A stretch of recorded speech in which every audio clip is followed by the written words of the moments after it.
Ladies and gentlemen, the President of the United States.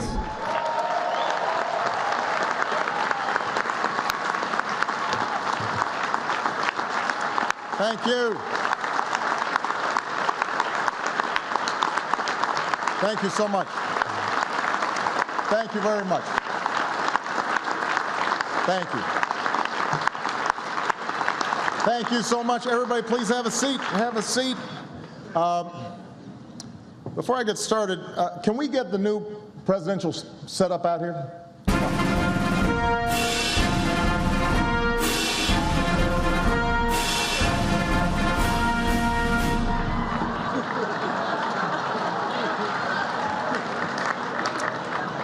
It's worked before.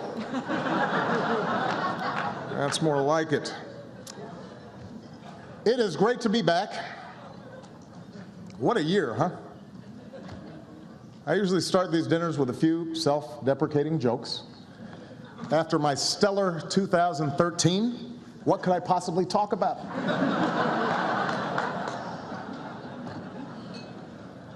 I admit it. Last year was rough. Sheesh. At one point, things got so bad, the 47% called Mitt Romney to apologize.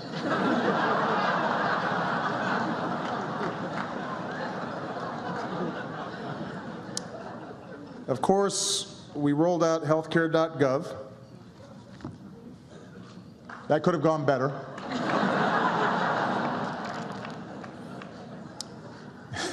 In 2008, my slogan was, "Yes, we can." In 2013, my slogan was, "Control, Alt, Delete."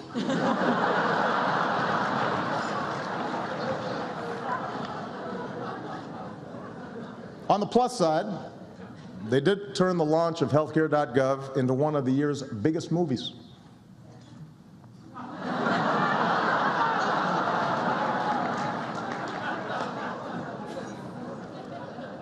But rather than dwell on the past, I would like to pivot to this dinner.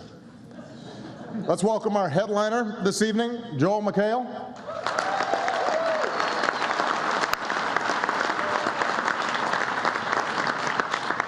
On Community, Joel plays a preening, self-obsessed narcissist. So this dinner must be a real change of pace for you. I want to thank the White House Correspondents Association for hosting us here tonight. I am happy to be here, even though I am a little jet-lagged from my trip to Malaysia. The lengths we have to go to get CNN coverage these days.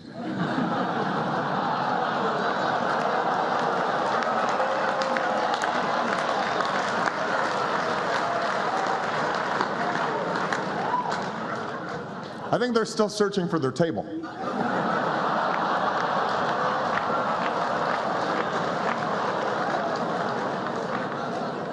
MSNBC is here.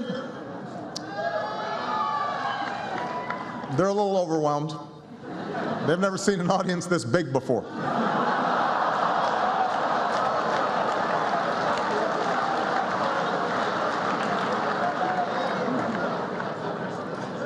But look, everybody is trying to keep up with this incredibly fast-changing media landscape. For example, I got a lot of grief on cable news for promoting Obamacare to young people on Between Two Ferns. But that's what young people like to watch. And to be fair, I am not the first person on television between two potted plants.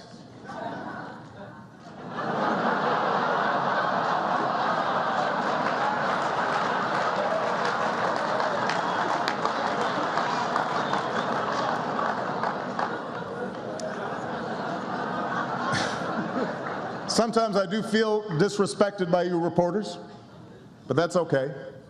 Seattle Seahawk cornerback Richard Sherman is here tonight, and he gave me some great tips on how to handle it. Jake Tapper, don't you ever talk about me like that. I'm the best president in the game. What do you think, Richard? Was that good? A little more feeling next time?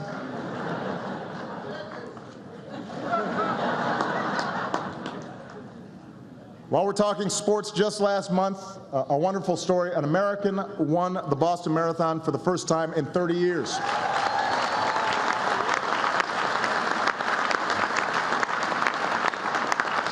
Which was inspiring and only fair since a Kenyan has been president for the last 6. We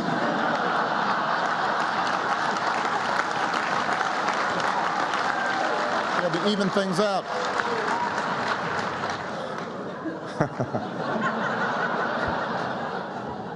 We have some other athletes here tonight, including Olympic snowboarding gold medalist Jamie Anderson is here. We're proud of her. Incredibly talented young lady. Michelle and I watch the Olympics. We cannot believe what these folks do. Death-defying feats. Haven't seen somebody pull a 180 that fast since Rand Paul disinvited that Nevada rancher from this dinner.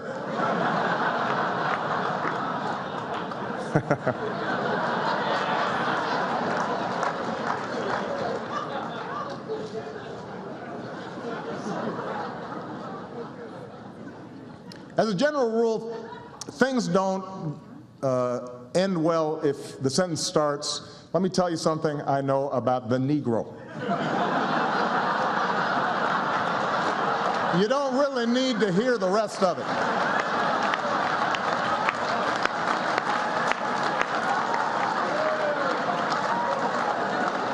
Just a tip for you.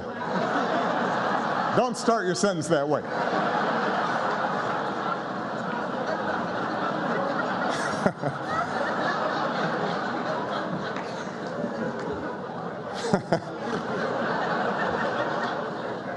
Speaking of Rand Paul, Colorado legalized marijuana this year. An interesting social experiment.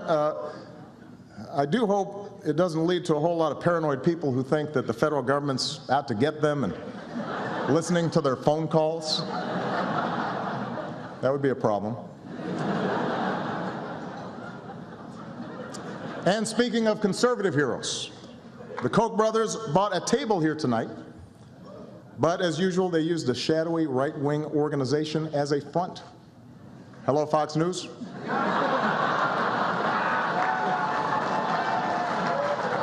I'm just kidding. Let's face it, Fox, you'll miss me when I'm gone.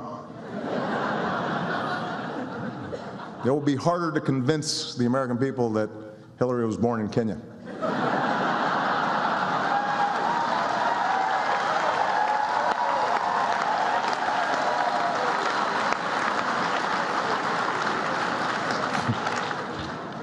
A lot of us really are concerned about the way big money is influencing our politics. I remember when a super PAC was just me buying Marlboro 100s instead of regulars.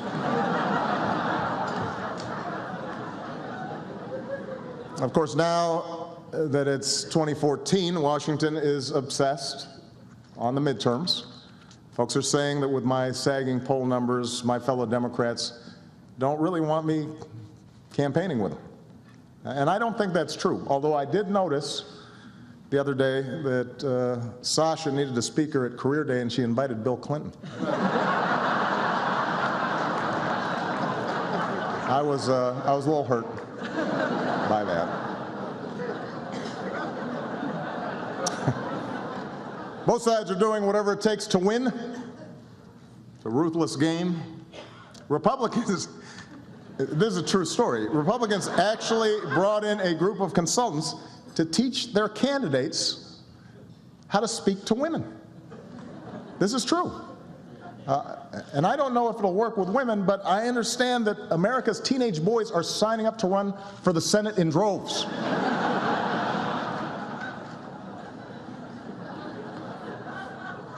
Anyway, while you guys focus on the horse race, I'm going to do what I do. I'm going to be focused on everyday Americans.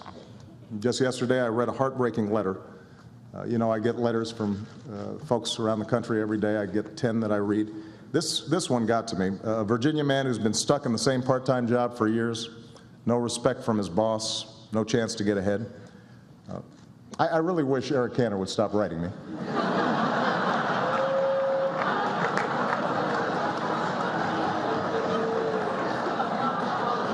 You can just pick up the phone, Eric.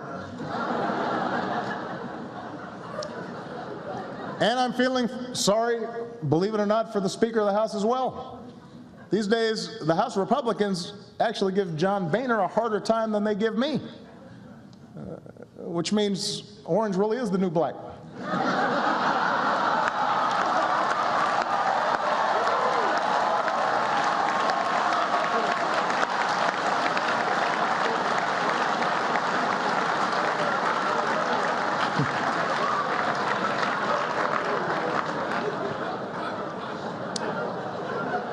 But I have not given up the idea of working with Congress. In fact, 2 weeks ago, Senator Ted Cruz and we got a bill done together. And I have to say the signing ceremony was something special. Got a picture of it, I think.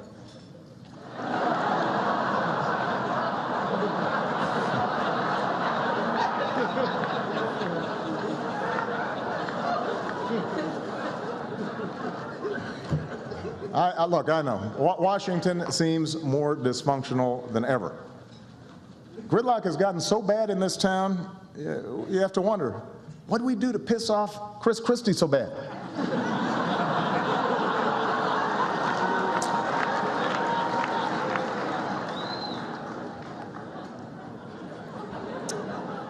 One issue, for example, we haven't been able to agree on is unemployment insurance.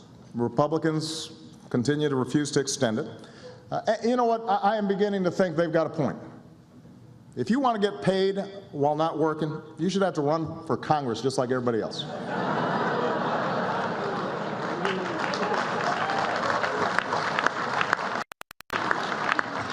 Of course, there is one thing that keeps Republicans busy. They have tried more than 50 times to repeal Obamacare. Despite that, 8 million people signed up for health care in the first open enrollment.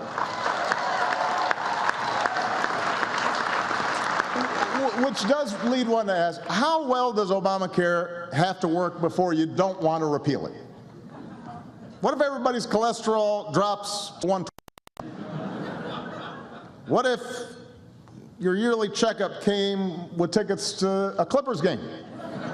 Not the old Don Sterling Clippers, the new Oprah Clippers. Would that be good enough? What if it gave Mitch McConnell a pulse? What is it going to take?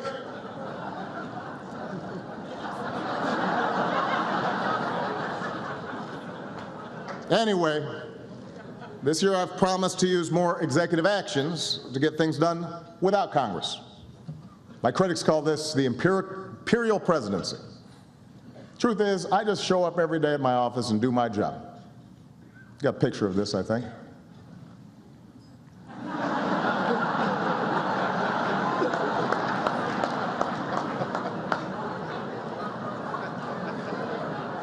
You would think they'd appreciate a more assertive approach, considering that the new conservative darling is none other than Vladimir Putin. Last year, Pat Buchanan said Putin's headed straight for the Nobel Peace Prize. He said this. Now, I know it sounds crazy, but to be fair, they give those to just about anybody these days. So it could happen. But it's not just Pat. Rudy Giuliani said, Putin is what you call a leader. Mike Huckabee and Sean Hannity keep talking about his bare chest, which is kind of weird.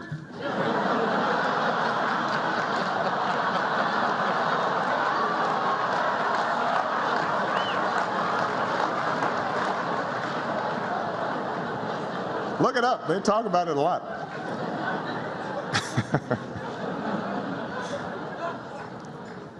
It is strange to think that I have just 2.5 years left in this office. Everywhere I look, there are reminders that I only hold this job temporarily.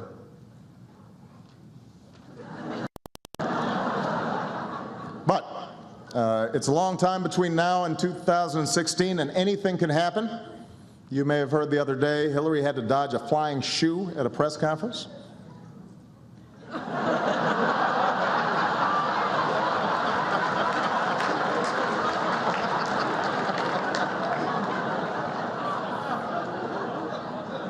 I love that picture. Regardless of what happens, I've run my last campaign, and I'm beginning to think about my legacy. Some of you know Mayor Rahm Emanuel recently announced he's naming a high school after me in Chicago, which is extremely humbling. I was even more flattered to hear Rick Perry, who's here tonight, is doing the same thing in Texas. Take a look. Thank you, Rick. It means a lot to me.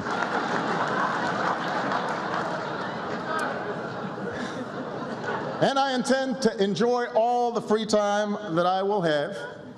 George W. Bush took up painting after he left office, which inspired me to take up my own artistic side. I'm sure we've got a shot of this. Maybe not. The joke doesn't work without the slide. Oh well, assume that it was funny.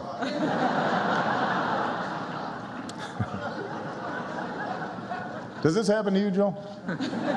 It does, okay. On a more serious note, tonight reminds us that we really are lucky to live in a country where reporters get to give a head of state a hard time on a daily basis, and then once a year give him or her the chance at least to try to return the favor. But we also know that not every journalist or photographer or crew member is so fortunate, because even as we celebrate the free press tonight, our thoughts are with those in places around the globe, like Ukraine and Afghanistan and Syria and Egypt, who risk everything, in some cases even give their lives, to report the news. And what tonight also reminds us is that the fight for full and fair access goes beyond the chance to ask a question. As Steve mentioned, decades ago, an African American who wanted to cover his or her president might be barred from journalism school, burdened by Jim Crow, and once in Washington banned from press conferences. But after years of effort, black editors and publishers began meeting with FDR's press secretary, Steve Early.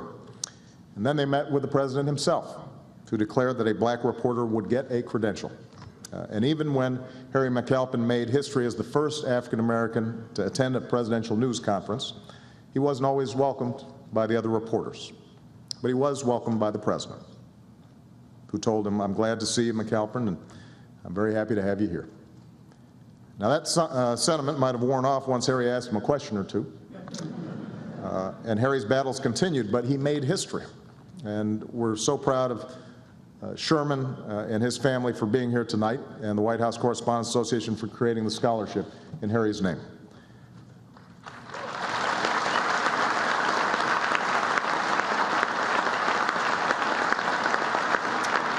For over 100 years, even as the White House Correspondents Association has told the story of America's progress, you've lived it too, gradually allowing equal access to women, and minorities, and gays, and Americans with disabilities. And yes, radio and television and internet reporters as well.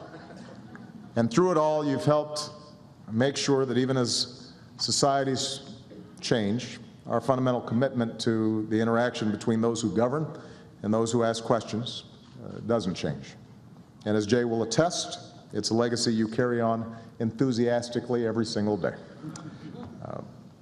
And because this is the 100th anniversary of the Correspondents Association, I actually recorded an additional brief video thanking all of you for your hard work. Can we run the video? Congratulations. What's going on? I was told this would work. Does anybody know how to fix this? Oh, thank you. You got it? I got this. I see it all the time. There. That should work. Congratulations to the White House Correspondents Association. Here's to 100 more terrific years. Thank you very much, everybody. God bless you. And God bless America, and thank you, Kathleen Sebelius.